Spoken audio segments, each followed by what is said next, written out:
What's up, guys?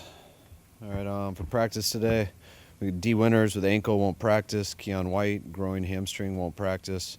Trent Williams, hamstring, won't practice. Ricky Pearsall, knee, ankle, won't practice. Kittle, ankle, limited. Yetur, knee, limited. Luke Gifford, quad, limited. That's it.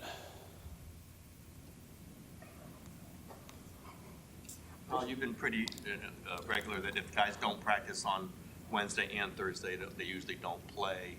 For a playoff game, Kyle, how much does that equation change? It changes for a playoff game, and I don't have any rule with that in the regular season either. It just usually depends on the guy, whether they've done it before, what the history is of the player and stuff like that. But whatever gives us the best chance to win on Sunday, we'll without a doubt do. Trent usually gets a day of rest today. Is today's not practicing part of that rest, or is it the hamstring itself? No, he's still hurt. I doubt he would. Hopefully he'll be better and can get some in tomorrow, but I'm not sure where he'll be at tomorrow yet. Where exactly is Ricky at? Did that aggravation happen during one of the practices last week? No, it happened in the game before that. We didn't do anything last week in practice. It happened in the game versus Chicago. But he's the same boat as Trent. What's the biggest challenge going against the Vic Fangio defense? Vic schematically he's always been the best to me, as good as anyone there is.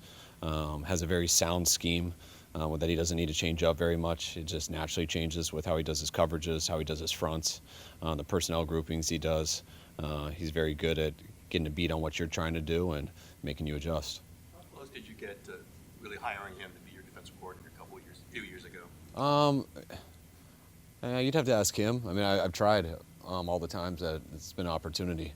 He's always been with someone else when that's happened. I tried real hard in 17 when we first came here, and I tried like 2 other times on separate occasions. So Vic's a guy that I've always respected, gone against a number of times before I became a head coach. So that's why I respected him so much, and through the process, been able to become friends with him.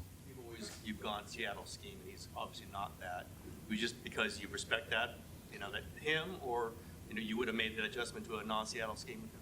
Yeah, mine was I was able to be a coordinator for 9 years before I became a head coach. And so there's just things that I was used to going with that over time, not just 1 year, but just a few years that you start to respect the most. And I always respected Vic's defense a ton, whether it was at Chicago playing or whether it was at San Francisco playing them. And then with the Seattle defense and stuff, I earned that respect by going against Seattle and being in Atlanta with Dan Quinn. Kaiser White obviously just got here, but is he someone who, just based on experience, he could potentially be available to play this week? Yeah, I would think so. We got to see him out there today for the first time, but I've always had a lot of respect for his game. I've played him at a number of different places, a number of different teams. I remember Staley talking him up a lot last year because he was able to coach him, and it sounded just like the guy I thought we win against a lot. He was a very smart, instinctual linebacker that no matter what scheme he was in, I always felt like he had a good beat on what you were trying to do to him. I believe you and him had a little dust-up in a joint practice against the Chargers a few years ago. Did that come up at all? Or It got brought up because they reminded me on my prep for you guys. But yeah, I do remember that. I'll finish that beef with him today. No. Matt knew what he was getting into when he signed here in terms of being the backup. Then he comes in where Brock starts, makes a huge impact on here. Now Brock's back, he's kind of faded into the background a little bit. What's your biggest takeaway on his impact this year? And is it fair to say that you guys are not in this position without him? Oh, no doubt. Anytime you lose your starting quarterback for 6 or 7 games, my kids will do something with that. With 7 games, I think it was. That's always a huge deal. But when you got a guy who comes in and plays like Mac, it was a big reason that we were able to have 12 wins. Rarely can you have 12 wins and you miss your starter for half the year. It was huge, just like when we lost our first string and second string guy in 22. We had a pretty impressive third string quarterback come in, and we were able to get the 2 seed with that. So it's you don't just have success with any backup quarterback. They got to be the right guy, the right player. And what's been so cool with Mac that he might have faded in the background, like in the media and stuff, because he hasn't been playing on Sundays. But he acts the exact same way at practice, the exact same way in the meeting rooms. He's broken the team down still a number of times, and those guys are very close. And he's got a very genuine way of acting that the team has gravitated to. Jalen Hurts a few times now. What makes him unique and successful as a quarterback? I mean, one, he's got a big-time arm. So, I mean, with those wideouts and stuff he has, I mean, he's capable of making any throw, whether on time or whether extremely late, because he's usually when a quarterback's late, you can't throw it that far and catch up with those guys. He can. So you got to honor the entire field with them. And anytime you have a quarterback who's capable of doing that, who also is a threat every single play throughout an entire game with his legs, it's an issue, whether he uses it or not. When someone is a threat like that, you have to adjust certain things that you don't have to worry about versus other people. And whether they do it or not, you got to honor it, and that slows down your whole defense as a whole.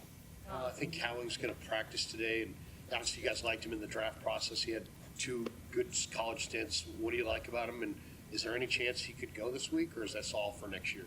Yeah, I doubt it. I mean, we really like Jake. We liked what we drafted, and we loved what we got from him last year when he was available. But he got hurt the first day of training camp, and really hasn't been able to string together many days since then.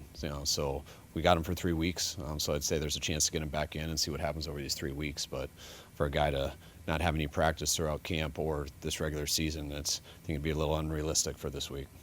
When Vic was in between jobs, or took off 2022, and he was here, several OTA practices. What was he?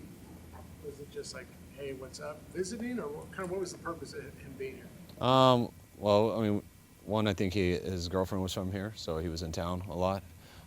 2, I thought there was a chance that the D coordinator that we had could possibly get a head coach job the next year, so I want to be prepared. So Vic and I were talking about that stuff a lot and hoping that could possibly work out if we did change or get a new coordinator.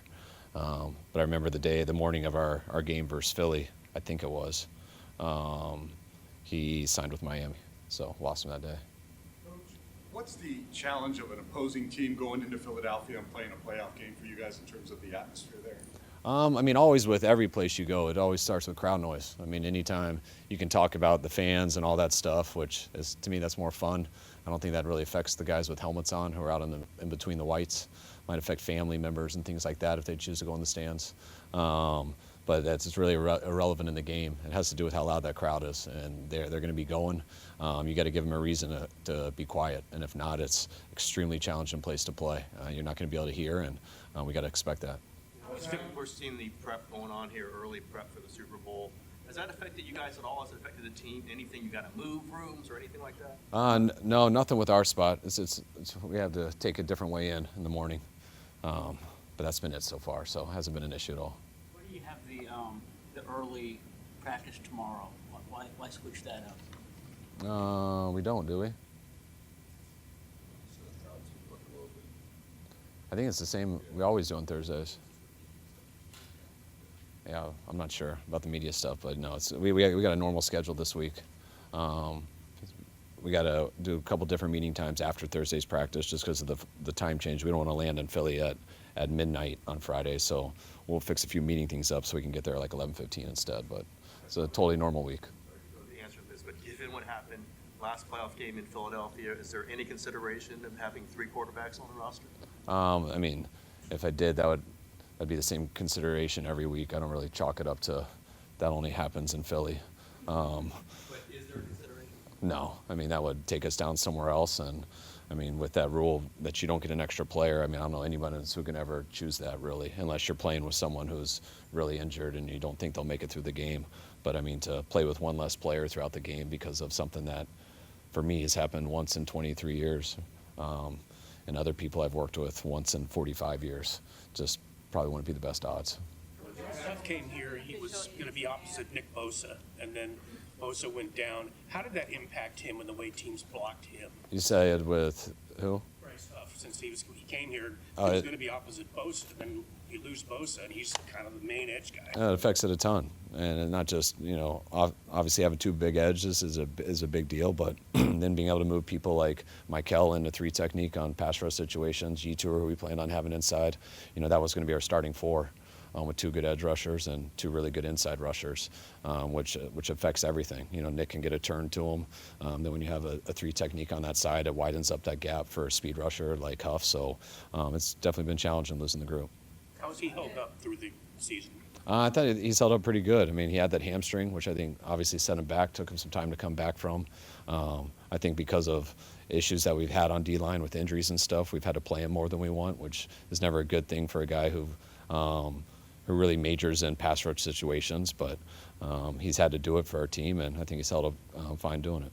When you consider Eric Kendricks kind of being still kind of new to the system and then bringing in Zaire White, and then also the fact that you guys just had to play your starters against the Seahawks and then they rested theirs, how beneficial is it to have a week of regular practice coming off of 2 short weeks? Oh, it's crucial. I mean, this is our first normal week since the beginning of December, and we got an extra day playing on Saturday. So having 8 days this week was, I mean, you'll deal with whatever, but it was, I thought, very important. All the touches that Christian has had this year, do you worry about him getting worn down at this point in the season, and what do you do to mitigate that? I mean, that's why you hope to have a full week recovery. I think that's a huge deal. You know, I think it wasn't just the 3 games in 13 days. It was also all national night games, you know, East Coast game, mixing Christmas in there, not having a bye week till 2 weeks before that in December. So, like, that stuff does add up. But when you get to this time about being worn down, I mean, worn down usually leads to injuries. You don't have guys at this time. So I look at it as Christian's made it through that. And this is all we have guaranteed right now is Sunday. We have nothing guaranteed after that. So once you get to this part of the year, no one thinks about anything like that. How much has Upton Stout improved since you drafted him? Who's that? Upton Stout. How was he playing right now? I think he's playing. I mean, I thought he had his best game last week, and I think he's had a number of real good games. But we've been excited since Stout's gone here, and I thought he's had a really good rookie year. Kyle, what are your, I guess, memories of Brock's performance the last trip to Philly when you slow start, but then I think 6 straight touchdowns? Just what was he doing particularly well that day? I mean, I haven't reviewed that game for a little bit, but I'm sure you can tell us who got hurt in that game. I'm sure he played awesome. I mean, we had a really good game that game. It was a fun game. So. Kyle Juszczyk's for almost a decade now. I think he played or started 17 games this season. Have you seen any change in him since 2017 when you guys brought him in? I think he's gotten better. Like, it's been weird, but like, you know, and we've managed him differently over the last couple of years, just as he gets older. But Kyle, in terms of, if I ever can get out of coaching and I want to focus on like longevity and just being healthy, that's the dude I'm hitting up first. I mean, he's a Harvard guy who, to me, deserves that. He's pretty smart, and he works at all that stuff and is extremely consistent in everything. And I've been really amazed with him, and just that there hasn't been a fall off. And he's, you know, everything we've done in our offense for 9 years, he's such a big part of. And there's been really nothing that we've asked him to do that he hasn't been able to do and make it even better than expected. Your own personal longevity is what you're talking about? Yes. Yeah. We'll get there someday. Thanks, guys.